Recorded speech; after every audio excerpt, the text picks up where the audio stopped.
El día de hoy vamos a estar desarrollando el tema bullying, una realidad que se resiste a desaparecer. Realmente existen políticas, existen programas encaminados a prevenir e intervenir el bullying. Pero ¿qué pasa? Que no se le da el carácter suficiente, el carácter que necesita para que se pueda erradicar este problema. Si soy acosado, lo ideal es denunciar. Pero lamentablemente muchas veces tenemos miedo a hacerlo. Sí. Y por si no lo sabíamos, el bullying es un asunto ilegal porque nos hace daño. No debería ser, pero se da. Para ello, atendiendo a las circunstancias que sea y las personas, la edad que tengan, pues pueden ir al tribunal de niños y niñas adolescentes.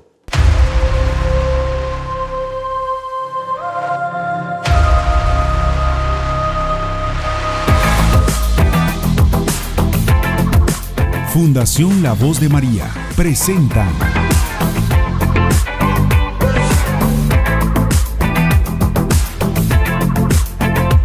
Más que Vencedor.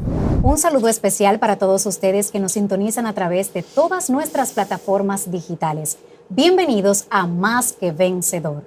El día de hoy, nuestra querida Danaui Pérez no se encuentra con nosotros por algunos problemitas de salud, pidiendo al Señor en su divina voluntad que pase sus manos sanadoras sobre ella. Hoy me encuentro en representación de la misma. Mi nombre es Yuleidi de la Cruz. Un honor poder estar aquí compartiendo con personas maravillosas y bien formadas en el área de la psicología. Hoy me encuentro muy bien acompañada de la licenciada Débora Mata. Saludos, Débora, ¿cómo estás? Muchas gracias, Yuli. Muy bien, gracias a Dios. Qué bueno. Y por otro lado, de Marcos Reyes, quien es orientador escolar. ¿Cómo se siente, Marcos? Bien, bien de estar en este espacio. Gracias. Qué bueno. El día de hoy vamos a estar desarrollando el tema bullying, una realidad que se resiste a desaparecer. Así es que prestemos la debida atención para saber en qué momento estamos siendo víctimas de esta realidad que se ha convertido como en ese toque de queda que no ha querido desaparecer. Y ellos, especialistas en el área, hoy nos traen esas herramientas esenciales para poder combatir este mal que nos afecta a todos. Querido Marcos, querida Débora, ¿qué es el acoso y cómo se diferencia del bullying o el acoso escolar en específico? Bien, el acoso es un tipo de agresión que se puede dar en cualquier contexto. Y de ahí la diferenciación de acoso dependiendo del contexto. Tenemos una clasificación que es acoso laboral, acoso escolar, ciberacoso y el bullying, que es el acoso escolar, como ya mencioné, se circunscribe a lo que es el contexto escolar. Cuando una persona está siendo víctima de algún tipo de agresión dentro del contexto escolar, ya sea profesor, alumno o cualquier otro actor del sistema educativo, se llama bullying. Pero fuera del entorno escolar no se llama bullying, se llama acoso. Perfecto. Marcos, ¿quiere aportar algo en el ámbito escolar? Efectivamente, la colega Débora tiene razón en el planteamiento de que el acoso es todo acto repetitivo de agresión que se da en todo el sentido de la palabra. Sin embargo, se circunscribe al bullying, que es específicamente estos comportamientos repetitivos que se dan en el ámbito educativo, en donde un estudiante o un grupo de estudiantes agreden en las diferentes formas a una persona que está en desventaja con relación a ellos. Perfecto. ¿Cuáles son los tipos más comunes de acoso y cómo se manifiestan dentro y fuera del entorno escolar? Son múltiples, pero los más esenciales dentro de esta condición son las agresiones físicas, que son esos empujones que a veces en las filas se hacen con los compañeritos. Mira tú, muévete, echa para allá, sin pedir permiso. Sí. Y que no solo se dan en una oportunidad, sino que se repiten a través del tiempo. También tenemos el verbal, que son estas imputaciones que se hacen refiriéndose de manera despectiva, poniendo sobrenombre, mira tú, loquito, bruto, y que lo hacen con mala intención, porque hay que aclarar que de niño a nosotros nos han puesto algún apodo o un sobrenombre de manera cariñosa. Sí. Sin embargo, cuando se da el bullying, esto no es así. Se hace con la intención de dañarnos, de hacernos sentir mal o incómodos. Pero también tenemos la parte que tiene que ver con lo social, que es cuando se excluyen a los compañeritos, que no le permiten estar dentro de ese círculo. Pero también cuando se vociferan cuestiones que rumoran, y que como sabemos los rumores son rumores, Sí. nada que ver con la realidad.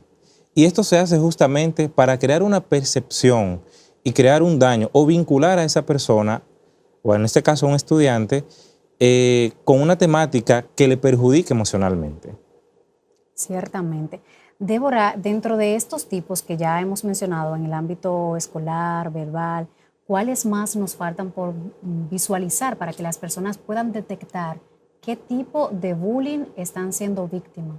Sí, precisamente tenemos el que se circunscribe al ámbito de las redes sociales, el ciberbullying o el ciberacoso también, dependiendo de si se da de manera general, no entre pares de estudiante o de profesor-estudiante.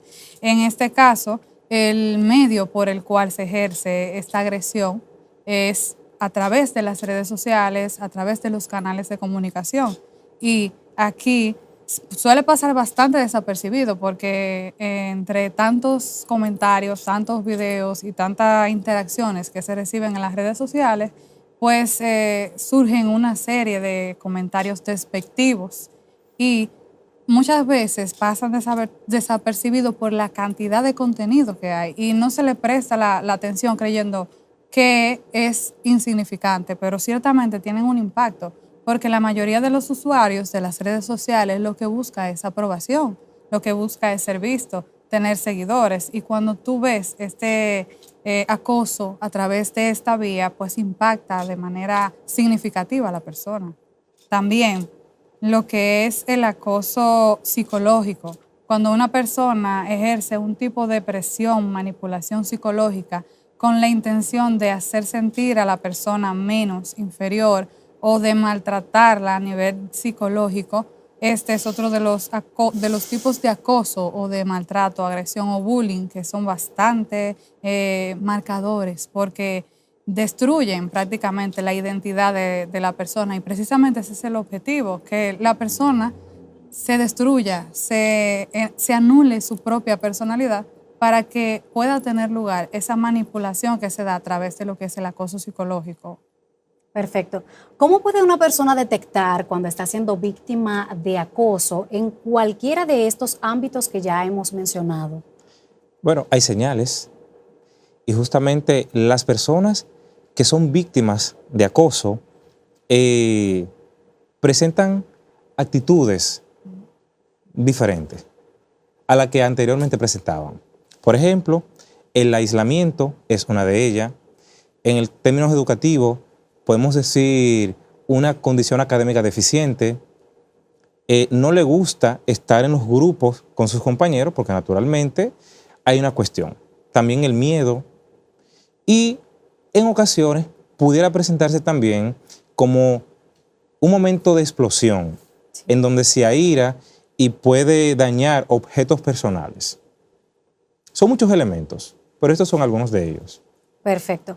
¿Cuáles características a nivel específico debe tener una situación que se considere bullying y no un conflicto común entre los estudiantes? Aquí tenemos 3 elementos sumamente esenciales. Primero, tenemos el acto como tal, la intención. El bullying no es un relajo, no es algo que fue sin querer, porque primero hay una intención y la intención esencial es dañar. Luego de esta, tenemos la repetición o constancia de este hostigamiento. Y que naturalmente también se da la desproporcionalidad del poder, porque el bullying comúnmente se da con una persona que mentalmente es más fuerte con la persona que le hacen el bullying. Entonces, esta proporcionalidad del poder, al menos desde mi perspectiva, estos tres elementos son esencialmente lo que marcan y que naturalmente, siguiendo la idea, cuando hay un conflicto entre pares, adolescentes o niños, es algo puntual. De una vez tiene una solución. Un niño que se le perdió un lápiz, por ejemplo, y dice que fue fulanito, su compañerito, hay posibilidad de que en un momento se resuelva y que el lápiz esté por ahí o que otro estudiante lo haya tomado. Sin embargo, cuando se da el bullying, hay una permanencia a través del tiempo, que es lo que marca. Perfecto. Ya hemos visto los tipos de acoso y la diferencia entre el acoso y el bullying. ¿Pudiéramos destacar los tipos de bullying que existen y cómo impactan de manera distintiva en cada una de las víctimas? Sí, son muy similares. Bueno, podría decir son los mismos que en el acoso, solo que se circunscriben al contexto escolar, como hemos estado diciendo el colega Marcos y yo. Está el bullying verbal, el bullying físico, el psicológico, el ciberbullying y también hay un bullying sexual, que es cuando por las características sexuales de la persona, tal vez por el hecho de ser una niña o ser un niño, se cometen agresiones por el simple hecho de que sea una niña o un niño. Ya eso entra en lo que es el bullying sexual. Entonces, ¿cómo impacta? Realmente el impacto va a depender mucho de las características individuales de la víctima y también de la forma en la que se hace. Porque muchas personas te dirían, yo prefiero recibir un golpe que recibir una humillación, porque la humillación daña directamente la autoestima de la persona. Pero también si los golpes son a gran escala, que causan un daño significativo a la integridad de la persona y a la salud de la persona, pues también ahí va a determinar el impacto que va a tener en su vida. Tienes razón. ¿Quiénes pueden ser los protagonistas del bullying dentro de una institución educativa y cómo se manifiestan estos roles? No solamente verlo en la parte de los alumnos, de los estudiantes, también en los profesores y esa parte directiva. ¿Y cómo podemos verificar quiénes pueden ser victimarios? El bullying no es un asunto de forma, sino de fondo. Desde la familia se marca este hito y que lamentablemente la escuela, como parte esencial de la educación, pues no está exenta de presentar estas situaciones. Y con ello, todos somos protagonistas. ¿Por qué todos? Bueno, existe un agresor que naturalmente sabemos que es quien agrede, hostiga o acosa a una víctima. Y la víctima es justamente la persona que recibe estas agresiones. Entonces están los observadores. Los observadores somos los docentes, parte administrativa, ese personal de apoyo, esos otros estudiantes o personas que forman parte del centro educativo y que ahí tenemos algunos elementos muy importantes. Por ejemplo, yo como docente, como parte administrativa o como personal de apoyo o como estudiante, puedo fortalecer o reforzar una agresión física. ¿Cómo? Bueno, si yo veo que un compañerito empuja a otro y me río o relajo, mira, fulanito es un débil, ahí estoy reforzando y me estoy convirtiendo, como se dice en el derecho, en cómplice. Porque lo ideal es denunciar y que justamente el docente en muchas ocasiones dice, no, porque eso es para crecer, eso es cosa de muchacho. El bullying no es cosa de muchacho. El bullying es una realidad que cada día nos marca y que nos marca tanto que por eso tenemos tantas situaciones sociales. Partiendo de eso que dice Marcos, es bueno clasificar estos tipos de observadores. Tenemos los observadores pasivos, que son quienes miran la acción, pero no intervienen, no hacen nada, se quedan de manera indiferente. Están los observadores activos, los que apoyan el bullying y los que hacen cosas para hacer como cómplices, como lo decía Marcos, para propiciar el bullying. Están los proactivos, que son las personas que van en contra del bullying, pero no hacen acciones directas, cuando se presenta la situación, sino que, por ejemplo, el compañerito o el profesor va y denuncia la situación, pero lo hace de manera callada para no verse implicado, pero está haciendo algo. Están los defensores, que son quienes en el medio de la situación, cuando se está produciendo la agresión, intervienen para defender a la víctima. Luego de la pausa, Realmente existen políticas, existen programas encaminados a prevenir e intervenir el bullying, pero ¿qué pasa? Que no se le da el carácter suficiente, el carácter que necesita para que se pueda erradicar este problema. Trata a tus hijos con tanto amor que cuando alguien los trate mal, lo sepan identificar a la primera. Si crees en la honestidad y lo consideras un valor importante para tu vida, definitivamente debes entender que padres honestos dan como resultado hijos honestos. La honestidad no es solo decir la verdad, se trata de ser real contigo mismo y con los demás acerca de quién eres, qué quieres y qué necesitas para vivir una vida más auténtica. También es bueno saber que nadie se mete en problemas por decir la verdad. algunos nacen con características diferentes que los hacen necesitar más ayuda que los demás. Otros viven situaciones que los hacen débiles, pero nos enseñan a luchar. Dios le da hijos especiales a padres especiales. Es por eso que la Fundación La Voz de María te trae Más que Vencedor, un programa de acompañamiento espiritual, psicológico y social, que junto a un grupo de especialistas servirá de soporte para todo el que necesita apoyo, conocimiento y estrategias para convivir con los niños y personas adultas con ciertas condiciones específicas de apoyo. Que sepan que ellos pueden. Más que Vencedor, sábados 7 de la noche por La Voz de María. Yo soy más que vencedor. Ustedes como especialistas en el área y que han recibido ese tipo de comportamientos, ya sea de estudiantes, de compañeros que vayan a plantearle esa problemática a ustedes, ¿cuáles herramientas adoptan cada uno para manejar esta situación? Más que herramientas, lo ideal sería que fortalecer el uso de programas de apoyo psicológico, creación de programas que realmente preparen una intervención específica con relación a los casos de bullying, porque no es solo a mí como agresor o como víctima, Sí. sino a ambas partes, porque hay un aspecto que fortalecer en ambos. Entonces, ahí a partir de estos programas, entonces, utilizar estrategias para dinamizar el proceso educativo. Fomentar, en una primera instancia, el compañerismo, el respeto, a que no importa que tú pienses diferente a mí o seas diferente a mí físicamente, hay un respeto que debe de primar. Y partiendo de ahí, con estos planes de intervención, yo entiendo sería lo idóneo para erradicarlo poco a poco, porque es un proceso, y como dije anteriormente, que no es de forma, sino de fondo. Porque que se den en la escuela no significa que nazcan en la escuela, sino que muchas veces van desde la familia.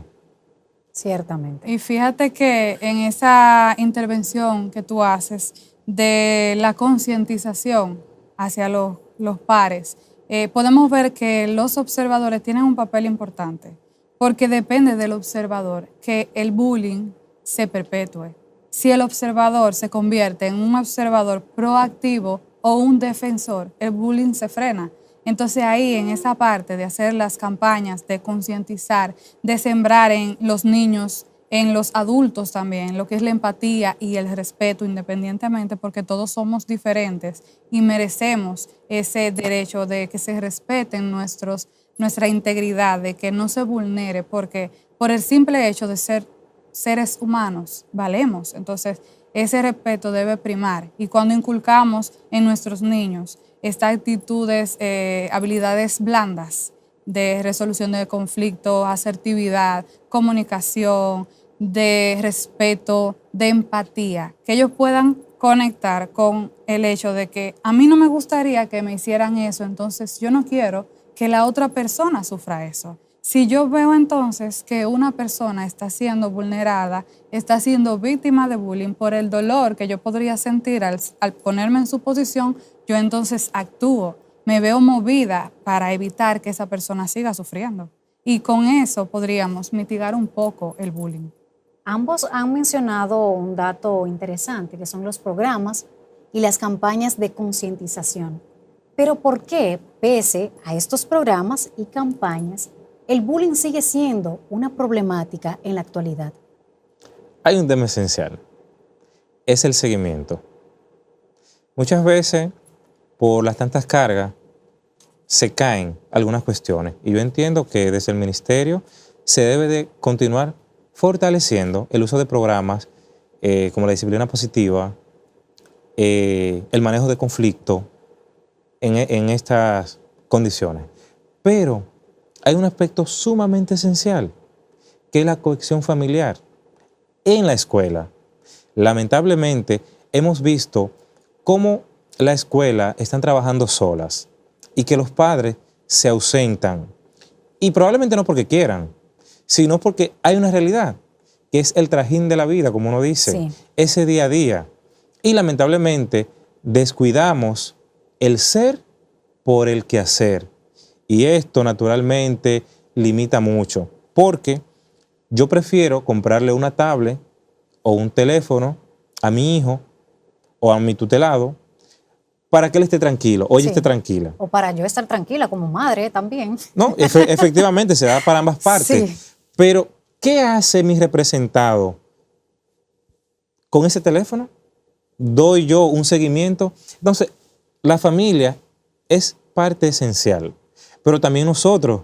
¿Por qué nosotros? Bueno, a veces nosotros tenemos miedo a denunciar, sobre todo en la escuela, ¿no? Porque ve muchas películas, hay muñequitos de estos muy modernos, y dice, no, porque yo no quiero ser chota. Yo veo y callo. Y esto, naturalmente, como decía la compañera Débora, limita a que no se puede erradicar. Porque al yo quedarme callado, hago que se siga dando esta situación. Y que al no ser empático, en algún momento me puede tocar a mí. Porque recuerden que hay una desproporción de poder. Y quien hace el bullying o el acoso, mentalmente está en una mejor posición que quien lo recibe. También agregar a eso que hay un fenómeno social. Primero tú mencionaste la realidad sociocultural que vive este país, donde tanto la mujer como el hombre tiene que desplazarse para poder conseguir los recursos, para poder mantener una familia. Entonces, eso a veces hace que la vida lleve ese ritmo tan acelerado. Precisamente es lo que hace que la vida tenga ese ritmo tan acelerado y que descuidemos nuestro rol como padres, como madres. Y eso hace posible que se den todas estas situaciones de niños que se ven expuestos a contenido inadecuado a través de los dispositivos porque los padres no tienen el tiempo de visualizar, de darle seguimiento qué está haciendo mi hijo. También el nivel cultural que tenemos en el cual se ha normalizado la violencia, el maltrato como una forma de crianza, es un modelo de conducta para los niños, porque si yo como adulta, que soy la que te estoy enseñando a ti cómo tú debes comportarte, te trato con palabras ofensivas, te subo el tono de voz, te humillo social o psicológicamente y te maltrato físicamente, entonces significa que tú también puedes hacerlo como niño. Anteriormente se tenía la creencia de que el adulto, o sea, es el del poder total y que el niño se anula, o sea, el autoritarismo, el adultocentrismo, que es algo que ha venido prevaleciendo a pesar de que actualmente tenemos mucho acceso a la información, de que tenemos muchos profesionales del área de la salud mental que viven concientizando a través de medios de comunicación, de redes sociales, pero a pesar de eso hay una gran parte de la población que sigue en ese adultocentrismo en el cual el niño no es nadie, pero eso no es así. El niño también es un ser humano que merece respeto. Si yo le pego a mi hijo, yo le estoy enseñando a mi hijo que pegar está bien. Sí. Y que él va a hacer, él va a replicar esa conducta en todos los entornos en los que él se desenvuelva. También hay otro factor, un fenómeno social llamado indefensión aprendida. Creemos que no hay nada que hacer y que el hecho de que nosotros, porque somos uno solo, hagamos algo para cambiar eso, no vamos a lograr nada. Es como que yo no puedo con todo eso, entonces no hago nada. No me defiendo porque yo no lo voy a cambiar. Pero sin embargo, si todos nos ponemos la meta de hacer algo, de aportar algo, todos, independientemente de si el otro lo hace o no lo hace, se puede conseguir un cambio, se puede conseguir una mejora de esa situación. Es un trabajo en conjunto, tanto de la familia como de la parte escolar. Efectivamente. Que a veces le queremos dejar todo a la escuela, que los orientadores, que los psicólogos están para eso en las escuelas y en la casa. Muy bien, gracias. Estamos para apoyar, ¿verdad? Sin embargo, un aspecto muy clave que menciona la compañera Débora es la normalización de algunos procesos Sí. que se dinamizan y que naturalmente un gesto vale más que 1000 palabras. Mira, eso está mal, pero yo lo hago. Sí. Entonces es lo que aprendo. Porque se aprende Son haciendo. un espejo los niños de sus padres. Lo que se vive en casa es una realidad que poco a poco van fomentando y la van llevando a los diferentes ámbitos. Van a la escuela, salen al patio y van llevando esas mañas, vamos a decir, que van adquiriendo en su casa. Decimos no todos, porque no todo se aprende en casa, No, pero claro. la buena formación debe implementarse desde allí para que en la escuela se continúe fomentando. Disculpa que te interrumpa. El bullying es una construcción social, es lo primero. Nadie nace siendo agresivo. Nadie nace siendo víctima, pero mucho menos agresor. Se da bajo las circunstancias que anteriormente ya hemos planteado. Ciertamente. ¿Qué estrategias efectivas se pueden implementar desde la escuela y la familia para prevenir y abordar este mal que tanto daño hace a nuestra sociedad? Muchísimos. El primero es la denuncia. Cuando se dé un acoso, bullying, vamos a denunciarlo. Vamos nosotros a formar parte de este capítulo que limita o erradica lo que es el bullying. ¿Cómo lo denuncio? Cuando veo que un compañerito o compañerita está acosando o bulleando a un compañero, mira, eso está mal, te voy a denunciar. Y que naturalmente el equipo docente, personal administrativo y de apoyo estén atentos y vigilantes. Y que naturalmente los programas que se establezcan dentro de los centros educativos puedan dársele seguimiento, de manera que estos puedan también ayudar a fortalecer la dinámica de un buen trato de los iguales. Exactamente, porque realmente existen políticas, existen programas encaminados a prevenir e intervenir el bullying. Pero ¿qué pasa? Que no se le da el carácter suficiente, el carácter que necesita para que se pueda erradicar este problema. También hay otro detalle, que solo vemos el bullying como una situación cuando nos toca la puerta. Sí. Si lo hacemos todo, parte de todos, porque es un asunto de todos. Si todos nos ponemos en esa posición de que esto es algo que todos debemos de tomar parte y de tomar acción, esta problemática dejaría de ser tan prevalente. Ciertamente, es que debemos ser empáticos, es la palabra. Ser empáticos y, como abordaba Débora, no solamente actuar cuando me toque a mí. Si yo soy una persona que observa que hay una víctima de bullying, pues debo actuar también. No solo dejarle el trabajo a los psicólogos, a los psiquiatras también, que mayormente se le lleva este tipo de casos, a los orientadores escolares. ¿Qué le dicen ustedes a tantas personas que se quedan siendo parte de la situación? Ven, observan que hay alguien que es víctima de bullying, pero sin embargo no hacen nada porque consideran que ese no es su trabajo. ¿Qué le dicen ustedes? Primero, que el bullying es una realidad que nos afecta a todos y que desde este punto de vista todos formamos parte de la solución.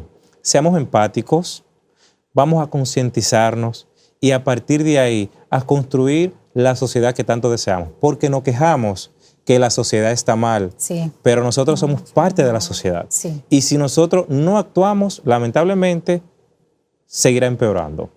Ciertamente. Sí. También conectar con esa parte humana, porque se cree que el ser humano es malo por naturaleza, pero no. La naturaleza humana es muy bondadosa. Los valores humanos con los que nacemos tenemos que seguirlos fomentando, conectar con esa humanidad, con esa vulnerabilidad que tenemos por el hecho de ser humano y empatizar con los demás, hacer que el dolor de ellos sea nuestro también, porque como seres humanos todos somos uno, somos lo mismo, la misma especie y genéticamente estamos diseñados para proteger la especie. Perfecto, ciertamente. En caso de que se presente un caso, puede ser clínico, ¿cómo actuarían ustedes en esa situación para tratar un acoso, un estado de bullying? ¿Cuáles son las herramientas que ustedes utilizarían para tratar ese caso? Primero, identificar el caso, porque atendiendo las peculiaridades de cada persona, existen elementos distintos. Sin embargo, luego de esta identificación, lo que conlleva en una primera instancia, luego de la identificación, es el abordaje. ¿Qué pasó? ¿Cómo pasó? ¿Y cómo puedo dar solución a ello? En esta primera instancia. Perfecto. Pero, y a partir de esto entonces, iniciar un proceso de indagación para un abordamiento colectivo. Porque que me haya pasado a mí y que haya sido una persona, no quiere decir que sea lo único. Y como dije anteriormente, no estamos exentos a que nos pase. Entonces, viéndolo desde este punto de vista, creación de programas de individuales para trabajar estos casos. Perfecto. Podemos partir de un caso también para ejemplificar cómo se podría actuar.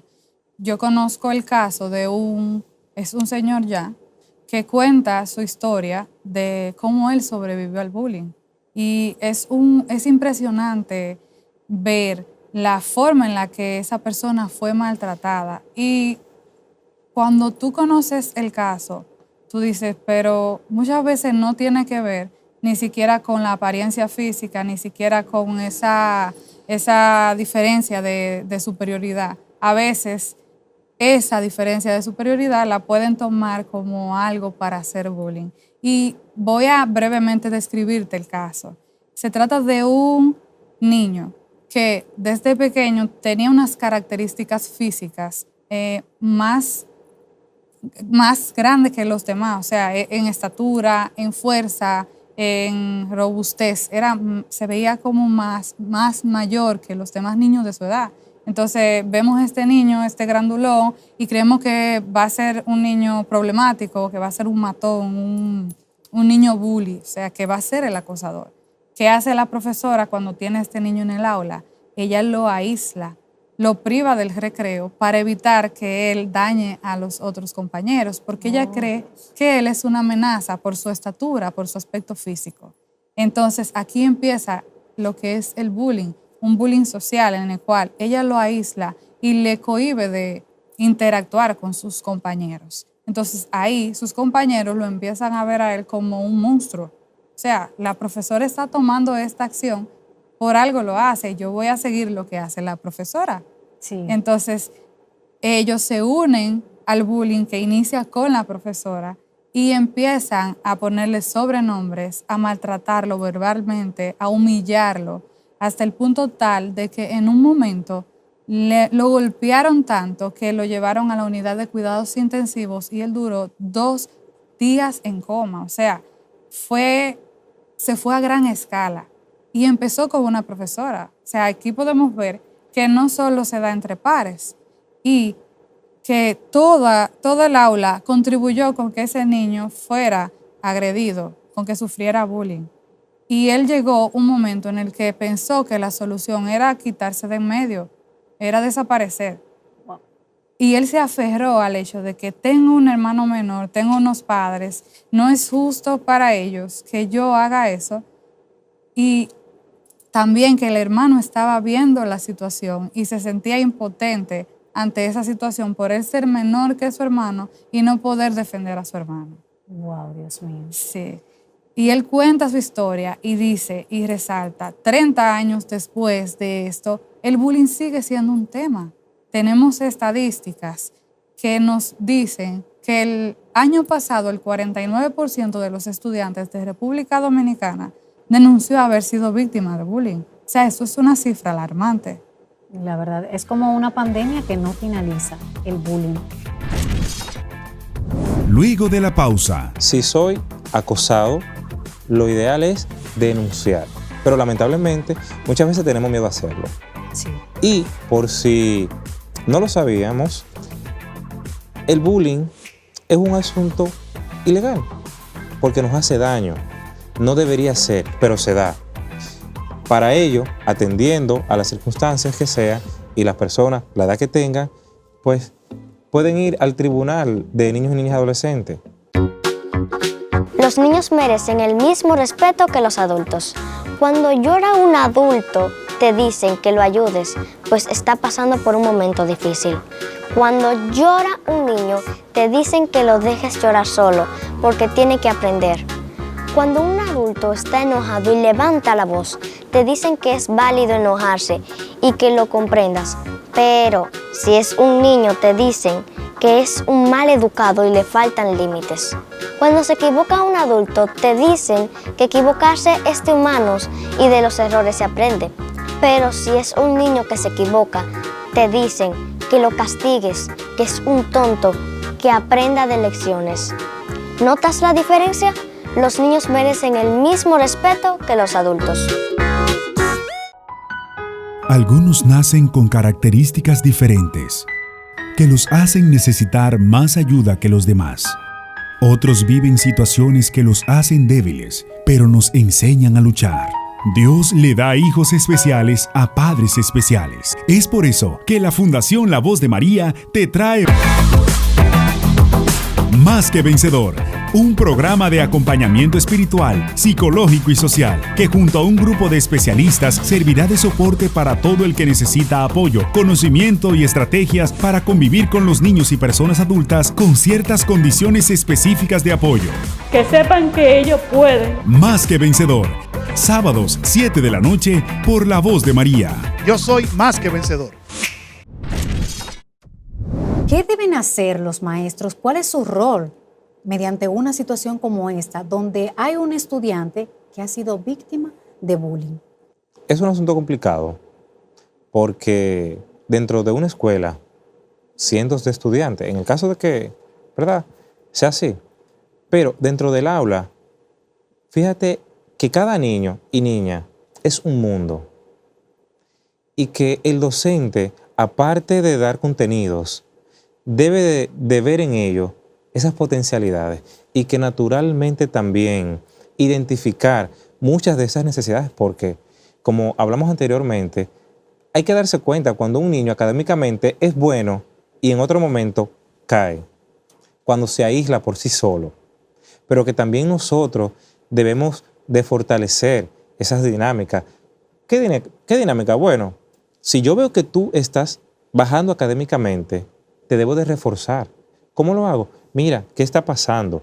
Y ahí entonces, porque hay temas que no se pueden resolver desde el aula. Sí. Se hacen los referimientos al Departamento de Orientación y Psicología y desde allí el orientador o psicólogo del centro pues aborda el tema, hace indagatoria y a partir de ahí entonces, si lo entiende posible, pues crean planes de intervención con ese estudiante o ese estudiante que fue víctima, pero también con el agresor y con el grupo, para evitar que se sigan dando situaciones futuras.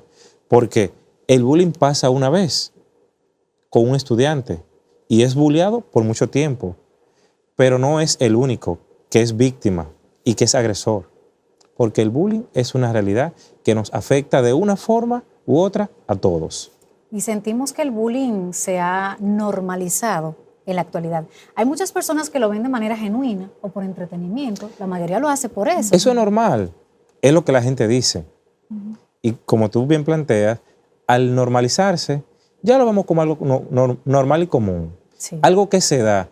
No, porque eso es vaina de muchacho. Sí. No, porque mira, no, que fulano me empujó y que yo me caí, mira, que me voy en las rodillas. Eso es para crecer, muchacho. Y ahí, entonces, es donde yo que estoy siendo afectado y que mi papá, mi mamá, mi tío o la profe o un compañero me dice que eso es para crecer. Yo lo veo como normal. Cuando yo tenga la oportunidad de hacérselo a otro, lo voy a hacer porque es normal. También hay que identificar que Si esa situación pasa una vez, ok. No pasa nada. Exacto, es un conflicto entre estudiantes, algo del momento. Ahora, si tú ves que se sigue repitiendo, porque esa es la característica esencial, es persistente y es un daño intencional. O sea, tenemos que distinguir entre conflictos que se dan en el día a día y entre lo que es el bullying realmente. Porque el hecho de que yo tropiece sin querer con un estudiante y eso haga que él se caiga y que se haga una herida, una lesión física, no quiere decir que yo hice eso intencionalmente. Ahora, si yo todos los días le hago así con el hombro para tropezar con él y que él se caiga y que todos se burlen de él porque se cayó, ya ahí sí estamos hablando de acoso. Ciertamente. ¿Cuáles son las consecuencias que tiene una persona que es víctima de bullying a corto o a largo plazo? Muchísimas. Primero, como en un principio se hacía mención y que la compañera Débora también abordó, tanto físico, emocional o psicológico, social, hay consecuencias.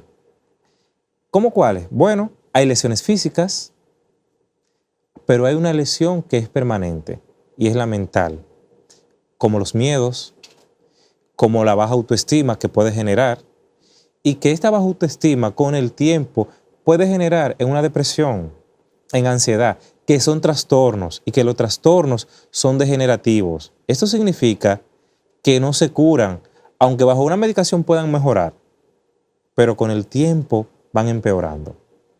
Sí. También la exposición, porque también se hizo referencia al ciberbullying, o este que se da por las redes sociales.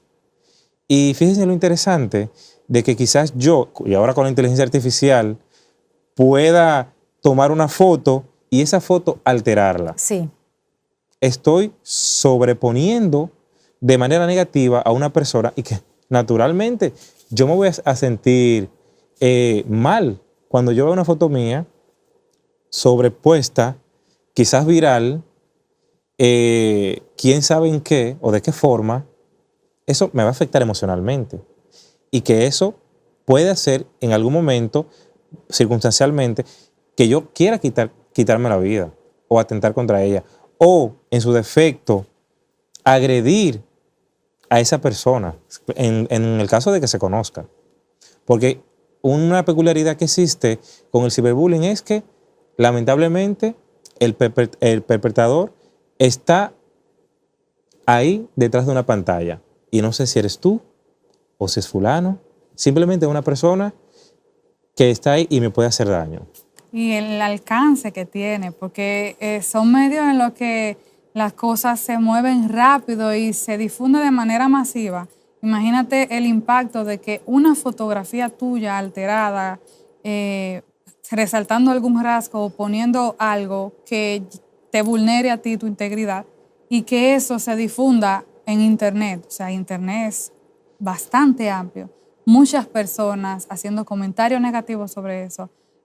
Prácticamente la persona se va a sentir anulada totalmente y no va a encontrar salida. No va a encontrar salida más que creer que desaparecer va a ser su única opción. Porque el sufrimiento que provoca ese tipo de situaciones es tan grande. Las personas a veces piensan que las cuestiones a nivel psicológico no se sienten como un dolor físico, pero sí. Hay un dolor físico real que la persona está sintiendo. Hay una serie de reacciones en su cuerpo que le provocan ese dolor físico, producto del daño psicológico que le están ejerciendo. Y entonces, ¿cómo salgo yo de este sufrimiento? O sea, yo no puedo escapar del Internet, eso está, ya lo tiene todo el mundo, ya lo vio todo el mundo. Sí. ¿Cómo yo escapo de eso? Lo primero que va a pensar es, como dijo el colega, quitarse la vida. ¿Por qué? Porque el dolor se hace tan insoportable que prefiere estar muerto. ¿Algún caso de bullying que a ustedes les haya tocado atender, ya sea desde la parte como orientador escolar, como psicóloga, que haya sido difícil de atender? ¿Ustedes quieran compartir con nosotros el día de hoy? Mira, yo tuve un caso de una niña a la que le alaban el pelo los compañeritos. Ella tiene un pelo muy bonito, rubio. Entonces, es como el que la veía podemos decir que sentía cierta envidia. Ay, ella con su pelo lindo, lacio, rubio, y yo quiero tener ese pelo, yo quiero ser tan linda como ella. Entonces ahí empieza, tengo que hacerle daño para yo verme mejor. Y empezaron a alarle el cabello. Y eso se volvió constante y persistente, y ahí se dio el paso de que se convirtió en acoso escolar, físico. La niña desarrolló lo que en psicología llamamos mutismo selectivo. Ella dejó de hablar. Ella dejó de hablar totalmente, y eso es algo bastante difícil de tratar, porque cuando tú tienes una niña en terapia que se cierra a hablar porque tiene miedo, tiene tanto miedo que el miedo no la deja hablar, es muy difícil hacerla salir de ese miedo. Y precisamente tenemos que atacar la raíz. Ese niño, esa niña que está jalándole el pelo para hacerla sentir mal, tenemos que hacer que cambie esa conducta para que ese paciente se pueda sentir seguro de nuevo. Los adultos que están ahí viendo eso, profesores, consejeros, orientadores, directores, tienen que hacer que ese lugar sea un lugar seguro para ella, para que nuevamente pueda volver a abrirse y volver a hablar. Ciertamente. ¿Y usted desde la parte escolar, algo que quiera compartir, que haya sido difícil de atender algún caso? Cada día trae su propio afán. Sí. Y la escuela es un espacio que debe ser seguro, pero lamentablemente, por la dinámica de vida, por esa gran diversidad, se complican muchos procesos. Y en esta oportunidad me limito a expresar algunos casos porque son de índoles muy personales y estamos en centros pequeños que se conocen. Sí. Sí. Se entiende esa parte. Si en este momento hay una persona que nos está sintonizando y es víctima de bullying, pero tiene miedo a enfrentar esa realidad, tiene miedo a hablar por si le van a hacer daño, tiene miedo por si acaso el bullying sale de casa, porque muchas veces no solamente es en el entorno escolar, a veces el bullying está en la casa. Y por miedo a expresar eso, se han sumergido en una depresión, en un sufrimiento, y no quieren salir ni siquiera afuera. ¿Qué le dirían ustedes como expertos en esta área? Que denuncien es lo más viable. Si soy acosado, lo ideal es denunciar. Pero lamentablemente, muchas veces tenemos miedo a hacerlo. Sí. Y por si no lo sabíamos, el bullying es un asunto ilegal porque nos hace daño. No debería ser, pero se da. Para ello, atendiendo a las circunstancias que sean y las personas, la edad que tengan, pues pueden ir al tribunal de niños y niñas adolescentes. Y ahí también, a partir de los 12 años, los adolescentes ya pueden ser legalmente responsables ante un hecho, obviamente. Pero que si una persona adulta también pues me agrede, me acosa, pues yo tengo ese mecanismo legal de yo poderlo denunciar. Si yo no lo denuncio, lamentablemente, yo no soy la única persona que es acosada o es bulleada.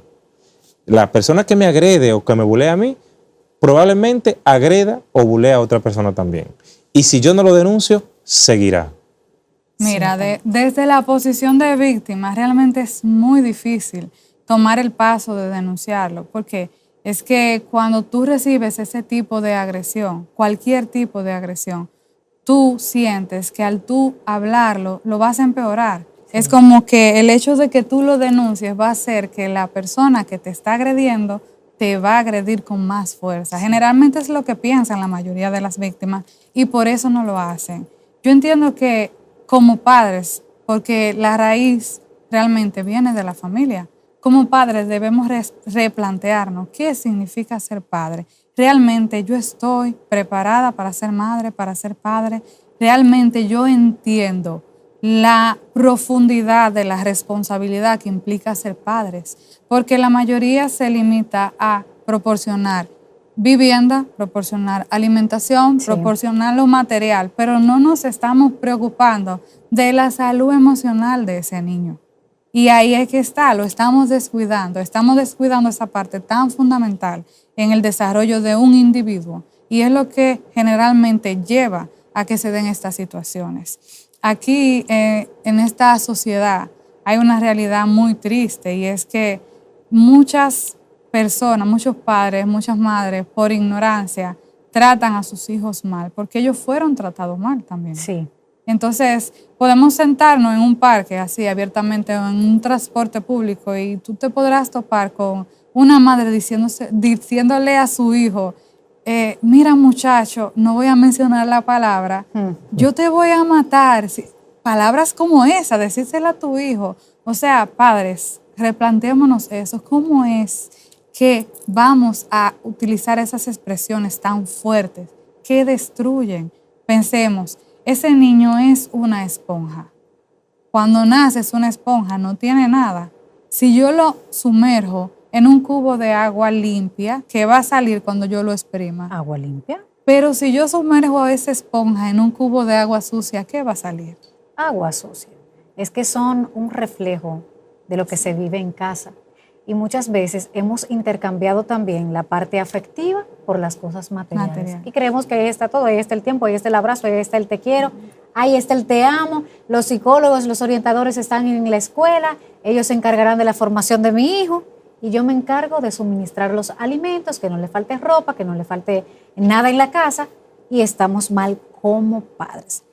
Hemos llegado a la parte final de este programa Más que Vencedor y estamos muy agradecidos de ustedes porque de verdad nos han edificado con estos temas que veíamos con tanta normalidad. No es una sorpresa para nadie que el bullying y el acoso se han convertido en una pandemia que no se ha querido ir. Entonces, gracias por edificarnos con esas herramientas que ustedes han utilizado y que le han ayudado a tantas familias desde sus respectivas áreas de trabajo. Muchísimas gracias por acompañarnos en este programa. Ha sido todo un placer. Gracias a ti. Gracias, Débora. Gracias, Marcos. Un honor haber estado aquí con ustedes. Y gracias a todos ustedes por su fiel sintonía en este programa Más que Vencedor, esperando que hayan absorbido todos los conocimientos y estas herramientas edificantes para todos los padres que llevemos a la práctica en nuestro día a día. Nos vemos en la próxima. Bye bye.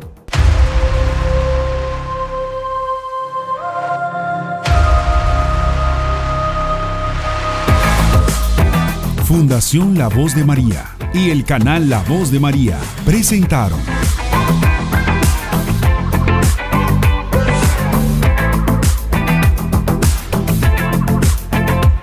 Más que Vencedor.